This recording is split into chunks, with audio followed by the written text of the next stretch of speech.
დილამშვიდობისა. ეს საქართველოს პირველი არხია, თქვენ უყურებთ გადაცემას პირადი ექიმი მარი მალაზონია ჟესტურ ენაზე თარგმანით. ჩვენ ძალიან კარგად იცით, რომ ყოველდღე ვსაუბრობთ ადამიანზე და წარმოუდგენელია იმაზე მაღალი ფასეულობა და იმაზე დიდი ღირებულება, ვიდრე ადამიანის სიცოცხლე. შესაბამისად, ის რაც სჭირდება ადამიანის სიცოცხლის უზრუნველყოფისთვის, ყოველთვის არის ჩვენი გადაცემის ნაწილი.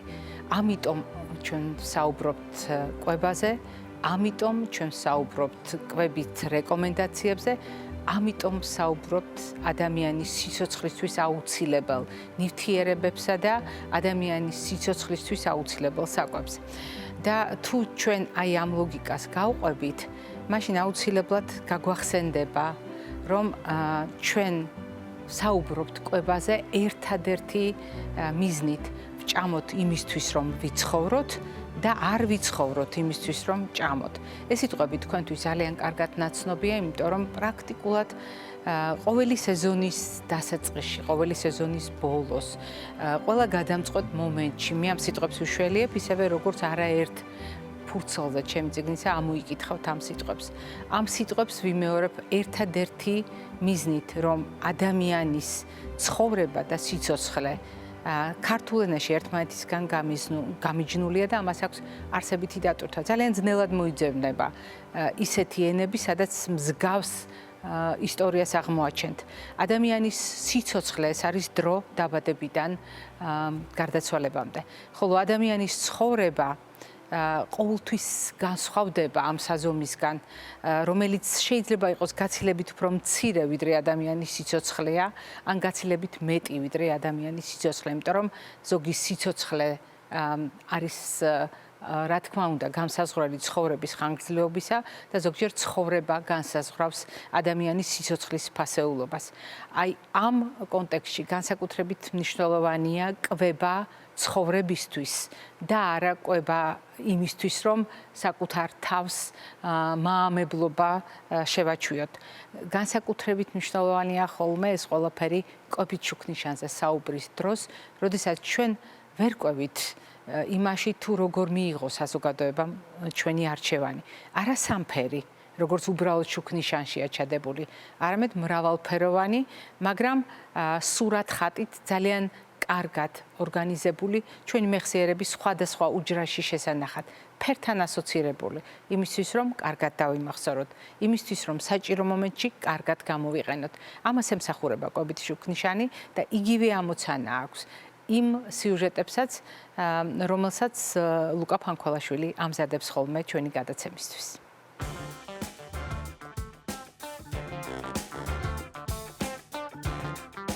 მე მქვია თორნიკე გოგოლაძე, მე ვარ 9 წლის. გიორგი ელისაბედაშვილი 10 წლის. რო შემოვედი დამხვდა ეს ფერები. მწვანე, ყვითელი და წითელი. სავარჯიშო იყო, რომ უნდა დაგველაგებინა ბავშვებისთვის რა იყო სასარგებლო, რისი ჭამა შეუძლია. მწვანეზე უნდა დაგვედო ისეთი პროდუქტები, რომ ბავშვისთვის სასარგებლოა. ყვითელზე უნდა დაგველაგებინათ, რისი ჭამაც შეეძლო. აი თვეში 1, 2, 3 და წითელზე უნდა დაგველაგებინა, რისი დალევა ან ჭამა არ შეიძლებოდა. ეს არის ყველი. მე დავდებ მწვანეზე. ძეს მწვანეზე დავდებ. რძე, ყველი, ავოკადო და პორტოხალი, იმიტომ დავდებ მწვანეზე, რომ ბავშვებისთვის სასარგებლოა ეს პროდუქტები. ყველს მე დავდებ მწვანეს. რძესაც დავდებ მწვანეზე. იმიტომ რომ ყველი შედგება რძისგან და რძეზე ვთქვი, რომ გაზრდაში გეხმარებათ და ყველიც ასევე. ქათმის ბარკალსაც დავდებ მწვანეზე. იმიტომ რომ ქათამიც უფრო იმას იზამს მოგაძლიერებს ავით. მე სენდვიჩს დავდებ ყვითელზე. გააჩნია შიგნით რა დევს და შემეძლო მწვანეზე დადება, მაგრამ არ ვიცოდი, ამიტომაც ყვითელზე დავდე. რაც შეეხება ყვითელს, დავდებ დონატებს. ქათმის ბარკალს და სენდვიჩსაც. ყვითელზე იმიტომ დავდე ქათმის ფეხი და სენდვიჩი და დონატები, რომ ბავშვისთვის ბევრი ჭამა არ შეიძლება. დონატს კიდე ყვითელზე დავდებ. ჩემი აზრით, დონატები არც ისე სასარგებლო არის, მაგრამ თვეში 1-2 ჯერ არაფერს არ დააშავებს. წითელზე ყავა იმიტომ დავდე, რომ ბავშვისთვის არ შეიძლება ყავის დალევა. ყავას კიდე წითელზე დავდებ. ყავა დავდე წითელზე, იმიტომ რომ გულს აჩქარებს და ბავშვებისთვის არ შეიძლება. ამ შენ პროდუქტებს რო უყურებ, ეხა ხო არ გადაადაცვლებდი რამეს? ხო არ? არა? არა. ძალიან მომეწონა ეს შოუ და საერთოდ არ მინერვიულებია. მომეწონა და არ მინერვიულია. ეს ფერები მე დამეხმარა, იმიტომ რომ იყო რისი მიღებაც შეგიძლია, მაგრამ არ არის სასარგებლო. იყო რაც სასარგებლო არის და რაც არის მავნე. ფერებმა მე საქმე გამიმარტივა. ექიმის შეფასებას მე გავითვალისწინებ და მაინტერესებს პასუხი. პროფესიონალი ექიმი მაინტერესებდა რას მეტყოდა. მე უნდა გავამხილო ერთი საიდუმლო. როგორც წესი, ეს სიუჟეტები მზადდება იმ სივრცეში, სადაც მე არ ვარ. რასაკვირველია, ატმოსფერო არის ისეთი, რომელიც არ ახდენს ბავშვების გადაწყვეტილებაზე გავლენას. და როდესაც შემდეგ ვნახულობ ამ მასალას, თქვენთან ერთად ვნახულობ ამ მასალას, ჩემზე ეს ახდენს ძალიან დიდ შთაბეჭდილებას. პირველი ის, რომ უნებურად ფერები, რომელიც შუქნიშნის პრინციპით ორიენტირებად არის განსაზღვრული, ძალიან კარგი წარმმართველია ბავშვებისთვის, რომ არჩევანი გააკეთონ. და მეორე, რაც ძალიან მხიბლავს, ისინი გულწრფელად, საკუთარი ცოდნის და წარმოდგენის შესაბამისად აკეთებენ არჩევანს. საინტერესოა ამ შემთხვევაში თორნიკეს და გიორგის არჩევანი. რა თქმა უნდა, მათ ძალიან კარგად იციან, რომ რძე და რძის ნაწარმი ბავშვებისთვის სასარგებლოა. რა თქმა უნდა, ყველა იმ შემთხვევაში, როდესაც რაღაც პრობლემები არ გვაქვს, მაგალითად, შაქრის აუტანლობასთან, ან როდესაც ჩვენ კონკრეტულად რძის შაქარზე ვლაპარაკობთ, ან რძის შემადგენლობაში არსებულ კონკრეტულ ცილაზე, რომლის მიმართაც შეიძლება იყოს ალერგიული რეაქცია. ყველა დანარჩენ შემთხვევაში მეცნიერებამაც დაადასტურა ეს თორნიკეს და გიორგის არჩევანთან ერთად, რომ რძე და რძის ნაწარმი ბავშვებისთვის მნიშვნელოვანი საკვები ჯგუფია. კიდევ ერთი ძალიან საინტერესო ფაქტი, რომელიც იყო ამ სიუჟეტში და ზომიერებას უკავშირდება, რომ ბევრი სჭამა არ არის მაინც და მაინც სასარგებლო, თუმცა გარკვეული სითამამე დააკლდა ხორცის პროდუქტებს და მაგალითად ქათმის ბარკალს, როდესაც ყვითელ ზონაში აღმოჩნდა. მე გაცილებით უფრო მეტად მენიშნა დამოკიდებულება, რომელიც უკავშირდება სიფრთხილეს და ფარდოფიდობას. თქვენ წარმოიდგინეთ, ფრაზა გააჩნია რა შემთხვევაში ამ სიუჟეტში ყველაზე კარგად იკითხება. რადგან სწორედ ამ სიუჟეტით ჩვენ დავინახეთ, რომ მიუხედავად იმისა, რომ ჩვენი შვილები პატარები არიან, ისინი ძალიან კარგად ხვდებიან, რომ ერთი და იგივე პროდუქტი სხვადასხვა სიტუაციაში, სხვადასხვა წესით მომზადებული, სხვადასხვაგვარი შემადგენლობით შეიძლება სხვადასხვა ზონაში გადავანაცვლოთ. მაგალითად, თუნდაც სენდვიჩი. და როდესაც ვლაპარაკობთ ბავშვებთან დაკავშირებულ სარგებელზე, ყველა პროდუქტი ასაკობრივ ჭრილში უნდა განვიხილოთ, მათ შორის ყავაც. ეს იყო მოკლე შეფასება იმ ისტორიისა, სადაც მთავარი პერსონაჟები რასაკვირველია თორნიკე და გიორგია. მე ჩვენი გადაცემის ძირითად თემას დაუბრუნდები, როდესაც ჩვენ სტუმართან ერთად ამა თუ იმ საკითხს ვირჩევთ ხოლმე.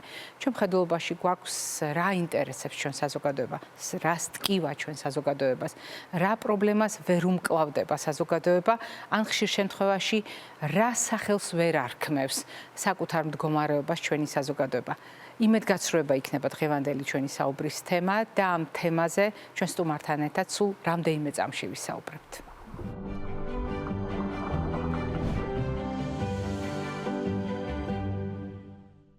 ჩვენი განცდები ხშირად ჩვენი ცხოვრების გადაწყვეტილებების შედეგია და ძალიან ხშირად ჩვენი განცდები არის ჩვენი ცხოვრებისეული გადაწყვეტილებების წინაპირობა. როდესაც იმედგაცრუებაზე ვსაუბრობთ, იმედგაცრუება შეგვიძლია ორივე კონტექსტში წარმოვიდგინოთ და ალბათ არსებობს კიდევ ბევრი წახნაგი, სადაც იმედგაცრუებას განსხვავებულად დავინახავთ. დღეს ჩვენ სწორედ იმედგაცრუებაზე ვსაუბრობთ და ვფიქრობ, ეს არის თემა, რომელიც ყველა ადამიანს ერთნაირად შეიძლება შეეხოს, მიუხედავად ასაკისა, სქესისა, ეთნიკური კუთვნილებისა, რელიგიური მწამსისა, პოლიტიკური შეხედულებისა, სოციალურ-ეკონომიკური სტატუსისა და რა თქმა უნდა, როდესაც ჩვენ ადამიანზე ვსაუბრობთ, ადამიანის ჯანმრთელობის პარამეტრების და სხვა მდგომარეობათა მიუხედავად. ჩვენ საუბრობთ დღეს ჩვენი გადაცემის მეგობართან და გულშემატკივართან ერთად, რომელსაც თქვენ წლების განმავლობაში იცნობთ და პირველად სწორედ ჩვენი გადაცემიდან გაიცანით ფსიქიატრი, მედიცინის დოქტორი ქალბატონი ნინო მენახარიშვილია დღევანდელი ჩვენი სტუმარი. ნინო, გამარჯობა. გამარჯობა, მოგესალმებით. როდესაც მე ვახსენე ჩვენი თანამშრომლობა, მე ვგულისხმობ უკვე მრავალწლიან ურთიერთობას, როდესაც ჩვენ ადამიანის ბუნების, ადამიანის პრობლემების, ადამიანის ცხოვრების სხვადასხვა წახნაგზე გვისაუბრია. გვისაუბრია ნაცნობ საკითხებზეც საზოგადოებას რომ აღელვებს და თითქოს ჩვეულია მისთვის და გვისაუბრია ისეთ საკითხებზეც, რაზედაც შეიძლება ყოველდღიურად არც კი ვფიქრობთ, მაგრამ ბევრად განსაზღვრავს უამრავი ადამიანის სიცოცხლესა და ცხოვრების ხარისხზე. დღეს ჩვენ საუბრობთ იმედგაცრუებაზე და რატომ არის ასეთი მნიშვნელოვანი იმედგაცრუება და საერთოდ რა არის იმედგაცრუება? რატომ შეიძლება ეს იყოს საყოველთაო პრობლემა 21 საუკუნის იმ ეტაპზე, რომელშიც ჩვენ ვიმყოფებით და ჩვენი საზოგადოება? კიდევ ერთხელ მოგესალმებით და უპირველეს ყოვლისა ძალიან დიდი მადლობა ესეთი შეფასებისთვის და ასევე მადლობა ესეთი საინტერესო თემის წამოწევისთვის, იმიტომ რომ იმედგაცრუება ეს არ არის არც სისუსტის ნიშანი, არც განსაკუთრებულობა. იმედგაცრუება ეს არის ჩვენი ცხოვრების თანამგზავრი. თავის მხრივ იმედგაცრუება ეს არის ფიზიოლოგიური პროცესი. თუმცა ფიზიოლოგიური პროცესია, მაგრამ მოდის როდის? როდესაც ჩვენი მიზნები, ჩვენი პროგნოზები, ჩვენი წარმოდგენები რაღაცა მოვლენაზე, მოლოდინები რაღაცაზე ან ვიღაცაზე საბოლოო ჯამში არ ემთხვევა იმ რეალობას, რომელსაც ვხედავთ. იმედგაცრუება თავის მხრივ არ არის მარტო მხოლოდ ემოციური ან უფრო მეცაც გეტყვით ერთი ემოციის პასუხი. იმედგაცრუება ძალიან კომპლექსური რეაქცია ადამიანის. პირველ რიგში ეს არის კოგნიტური პროცესი, შემეცნება. მეორე, რომელსაც მიყვება ემოციური პასუხი და რასაც თავის მხრივ მოსდევს ქმედება, ანუ ქცევის ცვლილება. და აქედან გამომდინარე ეს პროცესები რო დავყოთ, ძალიან მახასიათებელია შემდეგ საუბრის დროს ალბათ გვექნება საშუალება რომ გავიგოთ უფრო სწორედ რომელი ტიპის ადამიანები უფრო მოწყვლადები არიან იმედგაცრუების წინ, რომ იმედგაცრუება ეს არის ის მომენტი ჩვენ ცხოვრებაში, რომელიც გვზრდის. იმიტომ რომ ყველაფერი რაც გავთვალე, ზუსტად ისე მოხდა, როგორც მე გავთვალე, ეს პროექტია, ეს კოგნიტური გათვლა, მაგრამ რო ვერ გავთვალე, ან რეალობა სხვა არის და რომელიც მაიძულებს, რომ ჩემი ემოციური მხარე, იმუნიზაცია გაუკეთო ამ ემოციურ მხარეს იმისთვის, რომ ადაპტაციის უნარი კიდევ უფრო მეტად გამოვიმუშაო, ამას წინ მივყავარ და როგორც დარვინი ამბობდა, გადარჩება ის, ვისაც ადაპტაციის ყველაზე კარგი უნარი აქვს. ამ ლოგიკას თუ გავყვებით, გამოდის, რომ იმედგაცრუება ჩვენი გადარჩენის შესაძლებლობაც არის, როდესაც მან შეიძლება ბიძგი მოგცეს და რეალობასთან განსხვავებული ურთიერთობა ჩამოგვეყალიბოს. მით უფრო, როდესაც თქვენ ახსენეთ, იმედგაცრუება ყველას ეხება და იმედგაცრუება არის ჩვენი ცხოვრების განუყოფელი ნაწილი და მეორე მხრივ ამავე დროს ახსენეთ, რომ არის სიტყვა მოწყვლადობა აქტუალური იმედგაცრუებასთან დაკავშირებით. ანუ მიუხედავად მისი საყოველთაო ბუნებისა, მაინც არიან ადამიანები, ვისაც მეტად ეხება იმედგაცრუება. ასე გამოდის, ნინო? კი, ესე გამოდის, იმიტომ რომ ნახეთ, იმედგაცრუება ფიზიოლოგიურია, ჩვენი თანხმედრია და იმედგაცრუება არ არის დიდად პრობლემური. იმედგაცრუება ხდება პრობლემური, როდესაც ამის დამუშავების პრობლემაა თვითონ იმედგაცრუების. და როგორც წესი, როგორც ვახსენეთ, ეს კოგნიტური პროცესი, რაც იწყება, ეს არის უფრო ხშირად იმ ადამიანებს უჭირთ იმედგაცრუებისთან გამკლავება, ვისი კოგნიტური პროცესი თუ ფიქრის ფორმა არის რადიკალური, ანუ შავი და თეთრი. ან ყველაფერი, ან არაფერი, ან იდეალიზაცია, ან დემონიზაცია. და ამასთანავე მარტო ეს კი არ არის, ამას მოყვება კატასტროფიზაციის რაღაცა სცენარი, იმიტომ რომ ნახეთ, რადიკალური ფიქრი არის, რომ თუ ბედნიერი არ ვარ, აუცილებლად უბედური ვარ.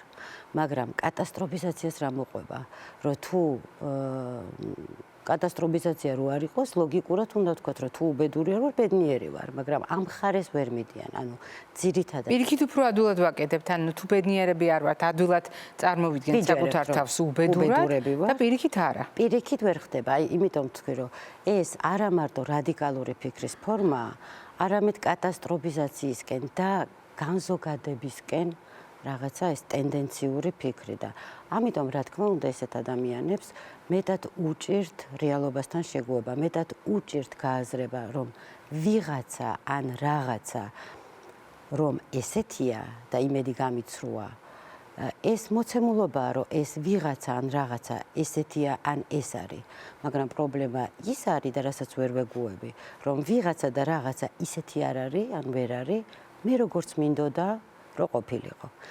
ამიტომ აი ეს ესეთი ხედვა აზრობრივი, რა თქმა უნდა, შემდეგ უკვე ითრევს ემოციას და ფსიქიკას.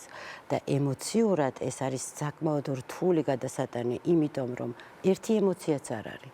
ეს არ არის მარტო სევდა, მოწყენილობა, ეს არის სევდა, მოწყენილობა, სიცარიელის შეგრძნება, ჩამომსხვრევა იდეალების.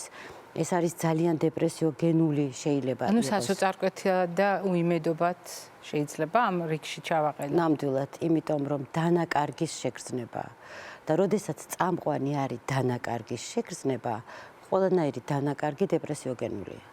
და თუ ამ შემთხვევაში ეს არის ერთი რეაქციის ფორმა და თუ ამ შემთხვევაში სიბრაზე უფრო წამყვანია, მაშინ იმპულსურობა და უკვე რეაგირება არა იმითი, რასაც ფიქრობს ადამიანი, რასაც გრძნობს და ეს არის უიმედობა და თითქოს დასაკარგი არაფერი არ აქვს. და ამ შემთხვევაში უკვე შემდეგ ქცევა იცვლება, როგორც გითხარით, ან ზედმეტად აქტიურია და აკეთებს იმას, რასაც ნორმალურ შემთხვევაში არ გააკეთებდა, ან საერთოდ ვერაფერს ვეღარ აკეთებს, ვერ ფუნქციონირებს. ანუ პრაქტიკულად უმოქმედო ხდება ადამიანი. უმოქმედო ხდება და ეს არის ზუსტად ის მდგომარეობა, რომელიც იმსახურებს სპეციალისტთან კონსულტირებას. თუ იმედგაცრუებას ხვდებით შემდეგნაირად, რომ კი, ძალიან ცუდია, რომ ესე მოხდა, ძალიან ცუდია, რომ ვერ გავთვალე რაღაცა, მაგრამ ეს არ მიშლის ხელს, რომ ფუნქციონირება გავაგრძელოთ და პერიოდის შემდეგ ეს დროში შეზღუდულია და რაღაცა პერიოდის გასვლის შემდეგ მე უცებ მომდის იმდენად აღარ მტკივა ეს და მომდის ალტერნატიული აზრი. ანუ ესეა, მაგრამ სხვანაირად როგორ შეიძლება თუნდაც იმ მიზნამდე მივიდე, ან როგორ გადავაფასო ჩემი მიზნები ისე, რომ ხელმისაწვდომი იყოს. ეს არის ჯანსაღი იმედგაცრუებასთან კავშირი ადამიანის. თუმცა ხო გეუბნებით, ხშირად იმედგაცრუება, რომელიც დანაკარგის ტოლფასია, შეიძლება საკმაოდ მძიმედ იყოს აღქმული. და ეს ეხება ჩვენი ცხოვრების ფაქტიურად ყველა ასპექტს და ძირითადად იმედგაცრუება მოდის პირადი ურთიერთობების დროს. როდესაც მეორე ადამიანი გვიცრუებს იმედს და ვის არ გამოუცდია ეს და არ გამოგვიცდია, თუმცა პრობლემა ის კი არ არის, რომ ის ადამიანი ზუსტად ისეთი ვერ არის, ჩვენ რო გვინდოდა რომ ყოფილიყავით. პრობლემა ის არის, რომ მე აბსოლუტურ დანაკარგში ვარ. მე რომელსაც წარმომედგინა ამ ადამიანის გვერდზე ჩემი თავი, მე იდეალი, სუპერიდეალურ ვერსიად, ეს ჩამომენგრა, ეს დავკარგე და ვფიქრობ, რომ ვეღარ ავანაზღაურებ. ეს უკვე პათოლოგიაა. კიდევ უფრო ხშირი არის, მაგალითად, დღეს ძალიან ბევრს ვლაპარაკობთ პროფესიულ გადაწყვეტაზე ბორნაუტზე. ეს არის პროფესიული იმედგაცრუება ადამიანების, რომელიც პროფესიაში უფრო მეტ ინვესტიციას აკეთებენ, უფრო მეტ დატვირთვას აძლევენ პროფესიას, ვიდრე რეალურად პროფესია არის. კიდევ შესაძლებელია იდეალის დაკარგვა, ანუ ზოგადად იდეალის დაკარგვა, რომ ვიღაცამ იმედი გაუცრუა, იმიტომ რომ შეეხო მის იდეალს. და ესეც საკმაოდ ძნელი მოსანელებელია ადამიანისთვის, თუმცა ეს არის ჩვეულებრივი პროცესი. უნდა დახმარება ითხოვოს ესეთი ტიპის ადამიანმა, რომ შემდეგ ისეთი ქმედება არ გააკეთოს, რაზეც სინანული ექნება, ან მეორე არ წავიდეს დეპრესიისკენ. და საოცარი და გასაკვირი არ იქნება იმაში, ახლა რასაც ვიტყვი, თუმცა არც ერთი პროფესიონალი, დამეთანხმებიან ალბათ, ვერ იქნება მობილიზებული იმაზე, რომ არ იყოს იმედგაცრუება. იმედგაცრუება რომ არ ეს სრულიად ლოგიკურია. რა თქმა უნდა, მაშინ იმედი უნდა გავაქროთ, რომ იმედგაცრუება არ იყოს და იმედი რომ გავაქროთ, რა უყოთ ჩვენ შიშებს, რაშიც იმედი გვეხმარება მასთან გამკლავებაში. და საერთოდ იმ ღერს და საყრდენს, რომელიც ადამიანს ყველაზე რთულ სიტუაციაშიც კი უბიძგებს, რომ მეორე დილით გაიღვიძოს და ახალი იმედებით და ახალი განცდებით, უბრალოდ ახალი რესურსებით გააგრძელოს ცხოვრება. აი რაშიც იმედს შეიძლება მოუძებნოთ ხუგის დანიშნულება. თუმცა თქვენ უნებურად შეეხეთ, აი ახლა ბოლო ფრაზებით, რა გვიცრუებს იმედებს 21 საუკუნეში ადამიანებს. თანამედროვე ადამიანებს რაც გვიცრუებს იმედებს, რამდენიმე ფაქტორი თქვენ უკვე დაასახელეთ. ეს იყო პირადი ურთიერთობები, ეს იყო პროფესიის შიგნით იმედგაცრუება, იდეალებთან დაკავშირებული. ჩვენ საზოგადოებრივი არსებები ვართ, ჩვენ სოციალური არსებები ვართ, ერთმანეთის გარეშე ვერ ვცხოვრობთ. ამიტომ უნებურად რაც ხდება საზოგადოებაში, იმედს გვიცრუებს. მაგალითად, მოლოდინები, რომ თქვათ 10 წლის წინ, 20 წლის წინ, 30 წლის წინ მქონდა ეს მოლოდინი და მოლოდინი, რომელიც 30 წლის წინ მქონდა, არ გამართლდა. მე როგორც ადამიანს და როგორც საზოგადოების ნაწილს, ასევე საზოგადოების გარკვეულ ნაწილს აღუძრავს იმედგაცრუებას. და აი ამ საერთო ნაკადში რამდენად მნიშვნელოვანია, როდესაც ერთი კი არა, საკმაოდ ბევრი ადამიანი ერთდროულად არის იმედგაცრუებული. ეს არის თუ არა სხვადასხვა მდგომარეობა, ნინო, მე ვკითხულობ ინდივიდუალური იმედგაცრუებაზე და როდესაც ეს სოციალური ჯგუფის იმედგაცრუება, ეს შეიძლება იყოს ერთი ოჯახის შიგნითაც, მაგრამ ძალიან მტკივნეულია, როდესაც არის ხოლმე საზოგადოებაში იმედგაცრუება.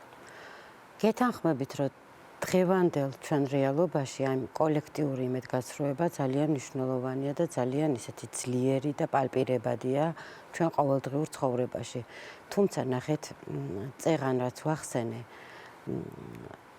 ჩვენ თუ გადავხედავთ უფრო აი გამოვალთ და მაკრო ხედვით შევხედავთ, ჩვენ ისტორიაში ყოველ ჯერზე იმედგაცრუებაა. ჩვენი ისტორია ესე მიდის, რომ ყოველ ჯერზე იმედგაცრუებაა და წეღან რა ვახსენეთ, რომ აი ეს რადიკალური შავი თეთრი აზროვნება, იმიტომ რომ ალბათ უნდა გადავხედოთ, ყველა იმედგაცრუებიდან რაღაცა უნდა ვისწავლოთ. როგორ შევხედოთ რაღაცა მოვლენას, თუ როგორ დავიცვათ რაღაცა ფასეულობა. მაგრამ ეს უკვე არამეცნიერულად, სუბიექტურად ჩემი აზრი რო გითხრათ, იმისთვის რომ ამ პროცესიდან გამოვიდეთ, უნდა შევწყვიტოთ იდეალიზაცია. ყოველ ჯერზე რაღაცის ან ვიღაცის იდეალიზაცია და ამიტომ იმედგაცრუება და ვარდნაც იქნება ნაკლებად მტკივნეული. იმიტომ რომ ჩვენ ისტორიაში ახლა თქვენ რასაც შეეხეთ ეს კოლექტიური იმედგაცრუება, ყოველთვის არის ვიღუპებით, ვიღაცა მოდის მხსნელი, ჩვენ ვადებთ ამ მხსნელის ფუნქციას, თუმცა თუნდაც თვითონაც ამბობდეს ამას, აღარ ვაანალიზებთ არაფერს, მე ვხვდებით, რომ ერთმნიშვნელოვნად მხსნელი არ არსებობს, მე ისევ ჩამოვარდებით და აი ამ სულ გაუთავებელი იმედების ძებნა, რომ იმიტომ რომ ვიღაცა მოვა და გადაგვარჩენს. მაგრამ თუ ჩვენ როგორ გითხრათ, ეს გვასწავლეს იმას, რომ მაქსიმალურად ობიექტურად შევაფასოთ პლუსები და მინუსები და ეს არჩევანი იყოს და არა დადებული, არა ჩვენი იმედი, რომ ნახეთ, ადამიანები, რომლებიც იმედგაცრუებულები არიან, რაც აბსოლუტურად ლეგიტიმურია მათთვის და ლოგიკურია, რომ ეს უნდა იყოს და არ არის. გავიგეთ, რომ ეს უნდა იყოს და არ არის, ესე იყო წინა ჯერზეც, ესე იყო იმის წინა ჯერზეც და მაშინ კოლექტიური კულტურა უნდა შეიცვალოს, მაგალითად, რომ ადამიანები რასაც ამბობენ, იმით კი არ დავიჯეროთ, რასაც აკეთებენ, ქმედებით შევაფასოთ. ძალიან მნიშვნელოვანია, როდესაც ჩვენ მოწყვლადობის თემას შევეხეთ. განსაკუთრებით იმედგაცრუებასთან დაკავშირებით ასაკობრივი კონტექსტი არის ძალიან თვალშისაცემი. რა თქმა უნდა, 3 წლის ბავშვს, როდესაც სურნელით, მაგალითად, კვებაში ფერებით ვიზიდავთ და მისი მოლოდინი გემოსთან დაკავშირებით არ გამართლდება, მას აქვს იმედგაცრუება და ეს სრულიად ბუნებრივია. მაგრამ ეს ფიქრობ ძალიან განსხვავდება იმედგაცრუებისაგან, რომელიც აქვს მოზარდს, რომელიც აქვს ახალგაზრდას. არის თუ არა ამ ხრივ საყურადღებო მოზარდებში იმედგაცრუება? არის თუ არა ეს ცალკე თავსატეხი პროფესიონალებისთვის იმედგაცრუება მოზარდებში? ძალიან მნიშვნელოვანია მოზარდებში იმედგაცრუების რისკი, რადგან მოზარდები ძალიან იმპულსურები არიან. და საკმარისია იმედგაცრუებას შეხვდნენ აი ამ მაქსიმალიზმით და დრამატიზაციით, რომ შემდეგ, რა თქმა უნდა, რისკი იმატებს.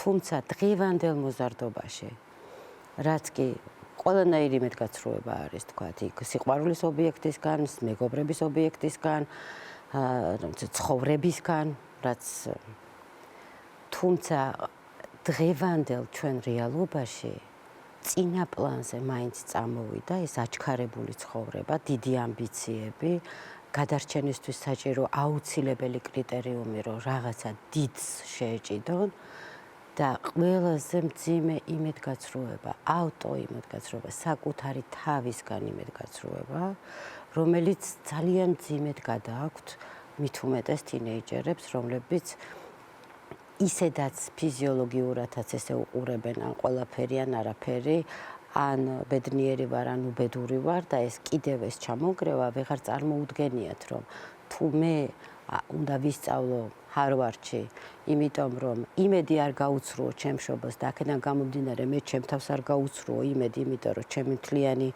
მისია იყო, რომ ჩემი მშობლების იმედი გავამართლო, საკმარისია უნაკლოებას ცოტა რაღაცა ჩამოწდეს, რომ მიუხედავად იმისა, რომ მშობელი არც ეუბნება შენიშვნას, მას უკვე დაენგრა თავისი ხატი, ჩამოენგრა ეს მისია, რისთვისაც აი ამდენი შრომა აქვს ჩადებული და ვეღარ ხედავს კომპრომისულ გამოსავალს. თუმცა ერთი ალბათ ყველაზე მნიშვნელოვანი, რაც შეიძლება თქვენი ეთერიდან იყოს გაჟღერებული, რომ სამყაროს დასასრული არ არის არაფერი. მაშინაც კი, როდესაც საკუთარ თავთან დაკავშირებული იმედგაცრუება გვეწევა. რა თქმა უნდა, ანუ ჩვენ უნდა ბევრი მაგალითები უნდა გქონდეს წინ და შევხედოთ ბანალურად რო გითხრათ. მაგალითად ეს კოლექტიური იმედგაცრუება 10 წელი ტროას კედელს ანგრევდნენ. ყოველ ჯერზე მარცხს ეჩახებოდნენ და ყოველ ჯერზე ადამიანები იხოცებოდნენ.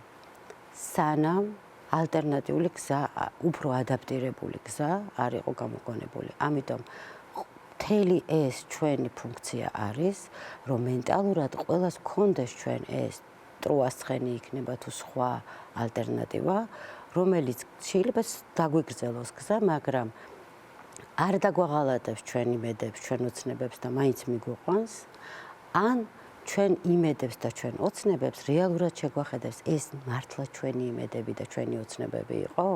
თუ თავსმოხვეული. თავსმოხვეული. მაგალითად აი ამ შემთხვევაში გერთვებით ნინო, მაგრამ ძალიან მნიშვნელოვანი მიმართულებით მივდივართ. ახლა როდესაც უნდა პრაქტიკულად ვაჯამებ ჩვენ საუბარს და გამოსავალს ვხედავთ. გარკვეულ წამლებზე ვლაპარაკობთ, როგორ შეიძლება ამ ყველაფერს მოუვაროთ. ოჯახის როლი როგორია ასეთ შემთხვევაში, იგივე მოზარდებთან მიმართებაში, უფროსების როლი როგორია? მე ვგულისხმობ მშობლის პასუხისმგებლობა და ასე შემდეგ. მოზარდისთვის ძალიან ძნელია ეს ყველაფერი შეისმინოს. ის თქვენ თავად ბრძანებთ, ის არის ემოციურ ქარტეხილში და ის რაციონალური, არაჩვეულებრივი ფრაზები, რომ სხვანაირად შეხედოს, სხვანაირად შემოუაროს, ალტერნატიული ხედვა ჩამოიყალიბოს და მე ალტერნატიული გზა იპოვოს. ეს მომწიფებული ზრდასრული ადამიანებისთვისაც ყოველთვის ადვილი არ არის, თქვენ ეს ძალიან კარგად იცით, თქვენი სამედიცინო პრაქტიკიდან გამომდინარე. მაგრამ ეს კიდევ უფრო გაუგებარია მოზარდისთვის, იმიტომ რომ არ შეუძლია ეს მოისმინოს და შეისმინოს. და ასეთ შემთხვევაში სად არის გამოსავალი? იმედგაცრუება ერთი ადამიანის, ამ შემთხვევაში მოზარდის და ოჯახი როგორ ეხმარება? ანუ იმედგაცრუება, როგორც აღნიშნეთ, ყოველთვის ექნება მოზარდს, მაგრამ დრამატიზაცია, რომ ჩამოენგრა სამყარო, ეს უკვე შედეგია. თუ ამ შემთხვევაში ვლაპარაკობთ, რომ მშობლებს და ოჯახს რაიმე რჩევა უნდა მივცეთ, ეს არის საწყისი რჩევა, თავიდანვე სანამ აქამდე მივალთ, რომ ამბიცია იყოს სწორედ შერჩეული ამ ბავშვებზე და ერთადერთი რაც უნდა სულ ჩაუდოთ ჩვენ შვილებს, რომ მიზანი არის იყვნენ ბედნიერები.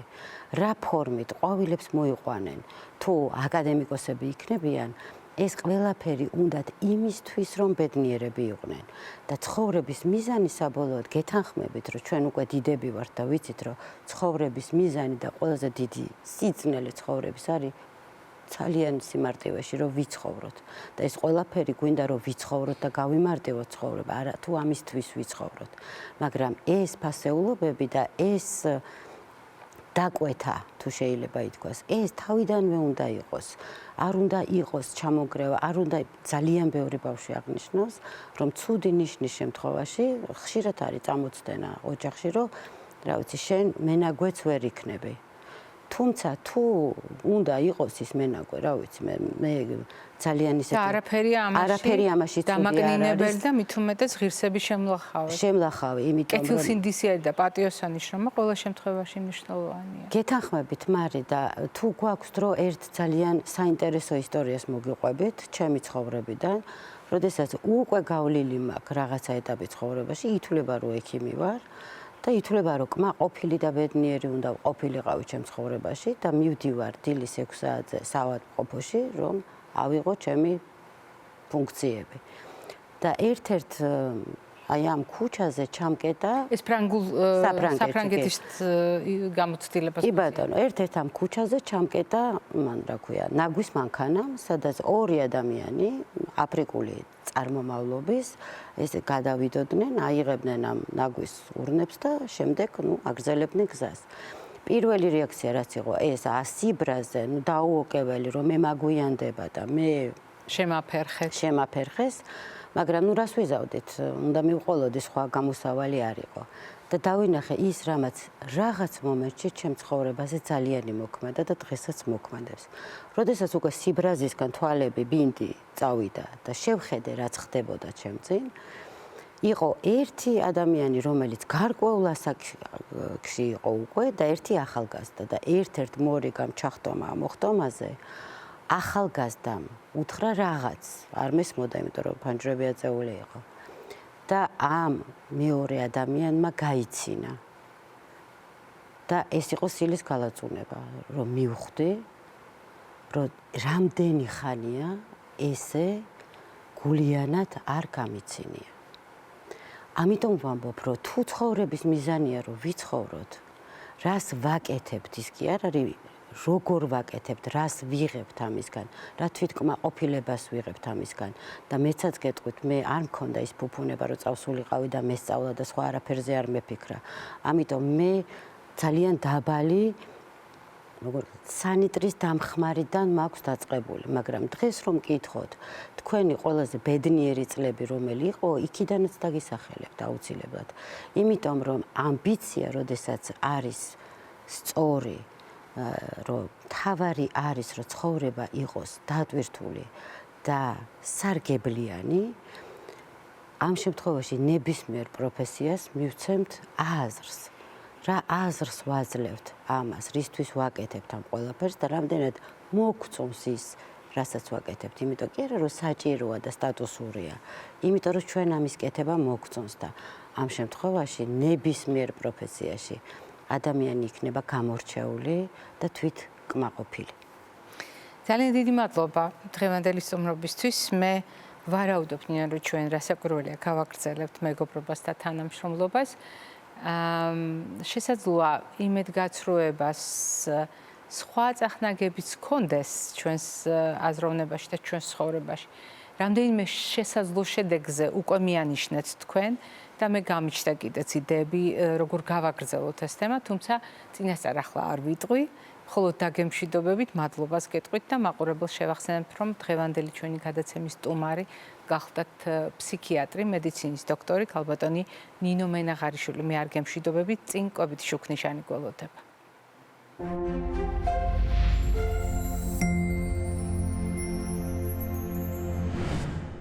არსებობს თუ არა კვებაში უნივერსალური რეკომენდაციები? ჩვენ შევთანხმდით, რომ არ არსებობს ასეთი რეკომენდაციები. არსებობს თუ არა უნივერსალური საკვები პროდუქტები? შევთანხმდით, რომ არ არსებობს. არსებობს ყველასათვის სარგო და ყველასათვის ერთნაირად საზიანო პროდუქტები. შევთანხმდით, რომ არ არსებობს. და ასეთ შემთხვევაში ადამიანი, როგორც უნიკალური მოვლენა არის ჩვენი მთავარი სამიზნე. სწორედ ერთ ადამიანზე მორგებული რჩევები არის ყველაზე ოპტიმალური, ყველაზე მეტად სიკეთის მომტანი, მაგრამ რჩევები, რომელიც ამავე დროს ბევრი ადამიანის თავისებურებას, ბევრი ადამიანისთვის დადგენილ კანონზომიერებას ითვალისწინებს. სწორედ ასეთი კანონზომიერება გახლავთ დაშიფრული იმ თეფშზე, სადაც ღიური რაციონი ისეა განაწილებული, რომ ნახევარი ბოსტნეული და ხილი იყოს, მეორე ნახევარი მარცვლეულ-ბურღულეული ცილოვან კომპონენტთან ერთად. ამავე კანონზომიერებას გულისხმობს კიდევ ერთი ჯგუფის დამატება, როდესაც ჩვენ ჩამონათვალში უნდა გავითვალისწინოთ რძის ნაწარმი და ვახსენოთ 5 ჯგუფის 5 ფერის პროდუქტები.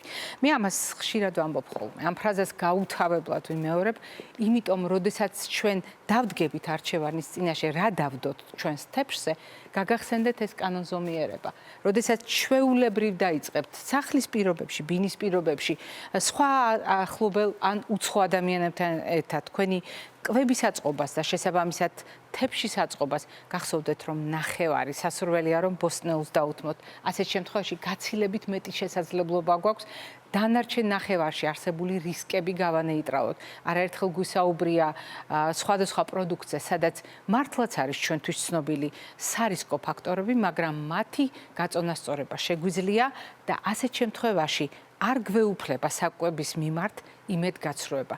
საკვებმა შეიძლება გაგვიცრუოს იმედი, რასაკვირველია შეგვიძლია ამაზე არაერთხელ გვისაუბრია და გავიხსენოთ ეს ისტორიები. მაგალითად, საკვების სუნმა შეგვიძლია ჩვენ მოლოდინის რეჟიმში გადაგვიყვანოს, დიახ, შეიძლება გადაგვიყვანოს და შემდეგ, როდესაც დავაგემოვნებთ, შეიძლება იმედი გაგვიცრუდეს. საკვების შეფუთვამ შეიძლება იმედი გაგვიცრუოს. არაერთხელ გამოგიცდიათ, არაერთხელ გამოგვიცდიათ თითოეულ ჩვენგანს, როდესაც თვალის მომჭრელი შეფუთვა არის ჩვენი არჩევანის მიზეზი და ამ არჩევანთან პირისპირ დარჩენისას, როდესაც იწყება განფუთვა, აღმოვაჩენთ, რომ ეს სულაც არ არის ის პროდუქტი, რომლის ასარჩევად ჩვენ ან დრო, ან ფინანსები დავხარჯეთ. ასეთი იმედგაცრუება უამრავია, მაგრამ კიდე უფრო საყურადღებოა, როდესაც ალბათ თქვენ პირველად ნახეთ ჩვენი სტუდია. როდესაც თქვენ წლების მანძილზე თვალს ადევნებდით ჩვენს კვებით შუქნიშანს, ძალიან კარგად დაიმახსოვრეთ, რომ დაყოფილია მკაფიოდ ჩვენი სტუდია ზონებად და ამ ზონებში დანიშნულების, ამოცანის, კეთილმყოფელი გავლენის შესაბამისად ვათავსებ პროდუქტებს სხვადასხვა დაავადებასთან მიმართებაში. თქვენ თუ შენიშნეთ, მიმდინარე სეზონზე ასე არ ვიქცევით და შუქნიშანმა სრულიად განსხვავებული იერსახე მიიღო, სადაც სასარგებლო პროდუქტები ფერების მიხედვით არის დალაგებული. ვისთვის სასარგებლო, ვისთვის ნაკლებად სასარგებლო და გააჩნია რა შემთხვევაში სასარგებლო. მაგრამ მიუხედავად ამისა, ჩვენ ვარაუდობთ, რომ შეიძლება შუქნიშნის ასოციაციის გათვალისწინებით თქვენც გქონოდათ იმედგაცრუების ეპიზოდი, იმიტომ რომ როდესაც ჩვენ მივეჩვიეთ, რას ნიშნავს ჩვენთვის შუქნიშანი, უცებ იმის ჩვენება, რაც ახლა ჩვენი კვებითი შუქნიშნის სიმბოლო, შეიძლება აღმოჩნდეთ თქვენთვის იმედგაცრუება. მაგრამ აქ მთავარი სათქმელი არის ის, რომ ნებისმიერ პროდუქტთან არ უნდა გქონდეს ჩვენ დაკავშირებული ცალსახა მოლოდინი. ჩვენ არ უნდა გქონდეს ცალსახა წარმოდგენა პროდუქტებზე და ასეთ შემთხვევაში ერთი და იგივე ვაშლი, ყვითელ წითელ და მწვანე ზონაში შეიძლება აღმოჩნდეს სხვადასხვა დროს, სხვადასხვა დაავადების, სხვადასხვა პრობლემის და სხვადასხვა ადამიანის შემთხვევაში. თუ ჩვენ გავითვალისწინებთ იმას, რომ საკუთარ ორეულს დილით რომ ვიღვიძებთ პირველ რიგში სარკეში აღვიქვამთ, ერთ-ერთი თვალშისაცემი ჩვენი მახასიათებელი არის ჩვენი სხეულის პარამეტრები და პირველ რიგში ჩვენი წონა. იმედგაცრუება შეიძლება გახდეს ჩვენი წონის ცვლილების წინაპირობა. დიახ, შეიძლება გახდეს, მაგრამ მეორე მხარე აქვს ამ მოვლენას. წონა შეიძლება გახდეს ჩვენი იმედგაცრუების წინაპირობა და საფუძველი. დიახ, აღმოჩნდა, რომ იმედგაცრუება და წონა ძალიან მჭიდროდ არის დაკავშირებული ერთმანეთთან, რადგან იმედგაცრუებაც გვიცვლის წონაც და წონაც გვიცვლის იმედგაცრუების ხარისხს. და ასეთ შემთხვევაში მე მინდა გაგახსენოთ, რას აკეთებს ჩვენს ორგანიზმში ნაწლავი და რატომ შეიძლება ეს იყოს დაკავშირებული იმედგაცრუებასთან. თუ გავიხსენებთ ნაწლავი, რომ ჩვენი მეორე ტვინია, რომ ის სახელმწიფოშია და რაც მთავარია, ჩვენი გუნებგანწყობისთვის უმნიშვნელო როლს ასრულებს, მე გაგახსენებთ სეროტონინს, რომელიც ყველაზე დიდი რაოდენობით არის ნაწლავში. 90%-ზე მეტი ბოლო კვლევების მიხედვით არის ნაწლავში და მხოლოდ რამდენიმე პროცენტი არის ჩვენს ტვინში. ამიტომ ჩვენი გუნებგანწყობის გამსაზღვრელი არის ის ინფორმაცია, რომელსაც ჩვენ ნაწლავიდან ვიღებთ. შესაბამისად, იმედგაცრუება და ნაწლავის მდგომარეობა ძალიან მჭიდროდ არის დაკავშირებული ერთმანეთთან, იმიტომ რომ ნაწლავმა შეიძლება აღძრას ჩვენში იმედგაცრუება, უпростоრად ეს განცდა და პირიქით ჩვენმა იმედგაცრუებამ და გუნებგანწყობის დაქვეითებამ შეიძლება გაამწვავოს ნაწლავში მიმდინარე პროცესები და ამის საუკეთესო მაგალითი გახლავთ ეგრეთ წოდებული გაღიზიანებული ნაწლავის სინდრომი. სად მივყავართ იმედგაცრუებას? იმედგაცრუებას მივყავართ ემოციებთან ჭიდილი, როდესაც იწყება ჩვენი ემოციურ მდგომარეობასთან იმედგაცრუება, ეს არის გარკვეული მუხტი ემოციებისა, რომელიც გვიბიძგებს განსხვავებულად ვიკვებოთ. და ეს მოდელი გახლავთ ემოციური კვების მოდელი. ანუ, როდესაც ჩვენ ემოციების პასუხად ვიკვებებით, როდესაც ემოციების განეიტრალებას ვცდილობთ საკვებით, მარტივად რომ ვთქვათ, ჩვენს დარდებს ვჭამთ. ჩვენს ემოციებს ვჭამთ და აი ასეთ შემთხვევაში ემოციური კვება არის მხოლოდ წინა საფეხური იმისა, რომ მივიდეთ ხარბკვებასთან, შემდეგ ბულიმიასთან და ასე შემდეგ.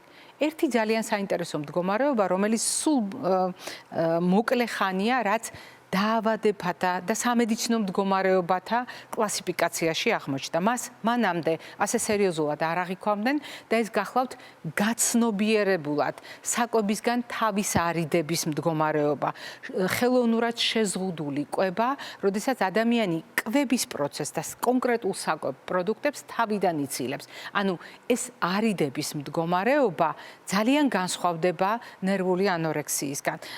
ჩვენ ამაზე ძალიან ბევრჯერ გვისაუბრია და ვისარგებლებ შემთხვევით და გეტყვით. დიახ, ნერვული ანორექსიის შემთხვევაში ადამიანი თავს არიდებს კვებას, უარს ამბობს საკვებ პროდუქტებზე, მაგრამ იქ მამოძრავებელი არის საკუთარი ორეულის შეფასება. სარკე რომ ვახსენე საუბრის დასაწყისში. როდესაც ჩვენ ვლაპარაკობთ საკუთარ აღქმაზე, საკუთარი სხეულის აღქმაზე და მუდმივად პრობლემად დასახულ წონაზე. დიახ, ადამიანებს, რომელსაც აქვთ ნერვული ანორექსია, მათ აქვთ არა რეალური აღქმა საკუთარი წონის, ხშირ შემთხვევაში ბევრად უფრო დიდი წონის აღქმა აქვთ იმ რეალობასთან შედარებით, რასაც ისინი ატარებენ სხეულით და ამიტომ სწორედ ეს წონის ფაქტორი, წონის კლების სურვილი, გაუნელებელი, დაუოკებელი სურვილი ხდება მამოძრავებელი ანორექსიისა. აქ ეს მომენტი არ გვაქვს. საკვებისგან თავის არიდების საფუძველი არ არის წონა, მაგრამ არის ძალიან მნიშვნელოვანი კვლევები, რომელიც ადასტურებს, რომ ემოციური ქარტეხილები და მათ შორის იმედგაცრუება, საკვებით იმედგაცრუება, კვების პროცესით, საკვებასთან ასოცირებული ურთიერთობებით და მრავალი სხვა შეიძლება იყოს ერთ-ერთი მაპროვოცირებელი, თუმცა არა ერთადერთი იმ მდგომარეობისა, რასაც ქვია კვებისგან თავის არიდება. და თუ ჩვენ წარმოვიდგენთ სხვა წახნაგებს, რაზედაც მე უკვე მოგახსენეთ, როდესაც წონა ხდება პირიქით ჩვენი იმედგაცრუების წინაპირობამ, ეს სქემა გახსოვთ, არის ჩემი წიგნიდან. და ეს სქემა ძალიან კარგად გვაჩვენებს, რომ თუ არ მოგწონს ჩვენი წონა, რაღაც მომენტში ადამიანები ვიწყებთ წონის კონტროლს და კონტროლისთვის რას ვაწესებთ? შეზღუდულ კვებას. პირველი, რასაც მოგვდის თავში აზრად, რომ ნაკლებს შევჭამ, კონკრეტულ პროდუქტებს ამოვიღებ რაციონიდან და დაუფიქრებლად მოვისვრი და ასეთ შემთხვევაში ორგანიზმი როგორ პასუხობს? როგორც კი ჩვენ ზღუდავთ კვებას, ორგანიზმი აფერხებს მეტაბოლიზმს, უფრო სწორად ანელებს მეტაბოლიზმს. შედეგი შეიძლება იყოს, რა თქმა უნდა, წონის კლება. ნებისმიერი შეზღუდული კვების შემდეგ ერთ-ერთი შესაძლო მიზეზი არის, უბრალოდ შედეგი არის წონის კლება. თუმცა არის სრულიად ლოგიკურად მოსალოდნელი გაყინული წონა, ამას წონის პლატო ჰქვია. როდესაც მიუხედავად იმისა, რომ ყოველ დღეს უფრო მეტ პროდუქტს ვზღუდავ, წონა არ იძრის, წონა გაყინულია. ეს არის ზუსტად იმის გამო, რომ ჩემი შეზღუდული კვება ჩემი მეტაბოლიზმის დაქვეითების ხელშემწყობი არის. მე შევზღუდე კვება, მეტაბოლიზმი დაქვეითდა, კიდევ შევზღუდე, კიდევ დაქვეითდა და ორგანიზმისთვის პრინციპში ამ თამაშში შეიცვალა მხოლოდ პროპორციები, ხოლო შედეგი წონასთან მიმართებაში დარჩა იგივე. რა ხდება ამის შემდეგ? ადამიანს შეიძლება ქონდეს განსხვავებული განცდა. თუ წონა დაიკლო და ჩათვალო, რომ თავის მიზანს მიაღწია, არის იმის ალბათობა, რომ მან მოხსნას ამგვარი შეზღუდვები. მაგრამ იმედგაცრუება წონასთან მიმართებაში, როდესაც ადამიანმა შეზღუდა ერთი კვირა, მეორე კვირა კიდევ მეტად შეზღუდა, შემდეგ კიდევ მეტად შეზღუდა, მაგრამ წონას ვერაფერი უშველა, ვერ დაძრა ადგილიდან. იმედგაცრუება არის ზუსტად ის მამოძრავებელი ძალა, რომელიც ადამიანს უბიძგებს მოხსნას ეს შეზღუდვა. მოხსნილი შეზღუდვა ნიშნავს იმას, რომ ეს ადამიანი ჩვეულ კვებას ძალიან ადვილად უბრუნდება, ავტომატურად უბრუნდება. ჩვეული კვება ნიშნავს იმას, რომ წონას კიდევ უფრო მეტად იმატებს ადამიანი ყველა ფაქტორის გათვალისწინებით. და აი ამ წონის მატების პროცესში, ამ მარათონში დგება ისე მომენტი, როდესაც ადამიანს კვლავ უჩნდება წონის კლების სურვილი და წონის კლების სურვილი უბიძგებს, რომ ეძებოს გზები. და აი ამ გზების ძიებაში მიდის ზუსტად იმ წერტილში, საიდანაც დაიწყო ეს მანკიერი წრე, ადამიანი ისევ ეძებს გამოსავალს მოკლე გზას, იმისთვის რომ მიზანს მიაღწიოს და იწყებს თვითნებურად, ავტომატურად კვების შეზღუდვას, რაც სახიფათოც არის ორგანიზმისთვის უკვე ნაცნობი სატყუარა, რომელზედაც ორგანიზმი არც ისე რეაგირებს, ზოგიერთ შემთხვევაში უკვე აღარც რეაგირებს, თუ მსგავსი სატყუარა ბევრჯერ გამოიყენეთ. და ამ დროს გადამწყვეტი ხდება მთლიანობაში აღქმა. რა გვიცრუებს იმედებს და რატომ შეიძლება ჩვენი იმედგაცრუება კილოგრამებად დაგვიგროვდეს, ან პირიქით, რატომ არის ჩვენი დაგროვილი კილოგრამები ჩვენი იმედგაცრუების წინაპირობა. ასეთ შემთხვევაში მთლიანობაში უნდა დავინახოთ ადამიანი და ადამიანის ცხოვრება თავისი კონკრეტული ფაქტორებით და ამ ფაქტორებში მარტო კვება არ არის გასათვალისწინებელი. კვება ასეთ შემთხვევაში მხოლოდ ერთი მდგენელია იმ მრავალ მდგენელთა შორის, სადაც გასათვალისწინებელია ძილიც, ფიზიკური აქტივობაც, სქესობრივი ცხოვრებაც, სტრესის მართვის შესაძლებლობაც, მამნაჩვევების ქონა არ ქონა, განათლებაც, ჰიგიენაც, ერთმანეთთან კომუნიკაციაც. ეს ყველაფერი არის იმის წინაპირობა, რომ ნაკლები იმედგაცრუება გქონდეს და იმედგაცრუებამ ნაკლებად მიგვიყვანოს ჭარბწონასთან ან წონის დეფიციტთან და პირიქით, წონა არც ჭარბი და არც დეფიციტური იმედგაცრუების საფუძვლად არ გვექცეს. ეს იყო დღევანდელი ჩემი სათქმელი. მე გემშვიდობებით რასაკვირველია ტრადიციული სიტყვებით ჯანმრთელობას და დღეგრძელობას გისურვებთ.